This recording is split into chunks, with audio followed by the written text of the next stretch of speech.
आणि आता महत्त्वाची बातमी आहे। कोकणात जाणाऱ्यांसाठी असणारी मुंबई विजयदुर्ग रोरो सेवा अवघ्या 12 फेऱ्यांमध्ये बंद पडली आहे। काही मंत्र्यांच्या हट्टामुळे सुरू झालेल्या या प्रकल्पात आता सरकारचा कोट्यावधींचा तोटा झालाय। 620 प्रवासी क्षमता असताना काही फेऱ्यांमध्ये एकही प्रवासी नसल्याची माहिती समोर आलेली आहे। 3000 रुपयांचं महागडं तिकीट असल्यामुळे लोकांनी रेल्वे आणि बसलाच पसंती दिली। प्रत्येक फेरीला लाखो रुपयांचं इंधन वाया गेल्याने रोरो सेवेमध्ये पैशांचा अपव्यय झाल्याचा आरोप केला जातोय।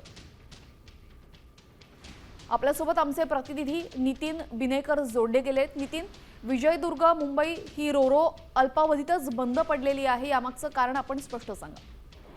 नक्कीच मॅडम, मुंबईचे विजयदुर्गची रोरो सेवा सकाळ जे सुरू झालेली होती आता ती बंद झालेली आहे। सकाळच्या हाती लागलेल्या आकडेवारीनुसार धक्कादायक वास्तव समोर आलेले आहेत। म्हणजे 12 फेऱ्यात केवळ 894 प्रवाशांनी प्रवास केलेला आहे, तर एका फेरीसाठी 17 ते 18 हॅलो जी, आपला आवाज अगदी स्पष्ट येतोय, बोला। 17 ते आता आवाज येतोय आवाज, बोला।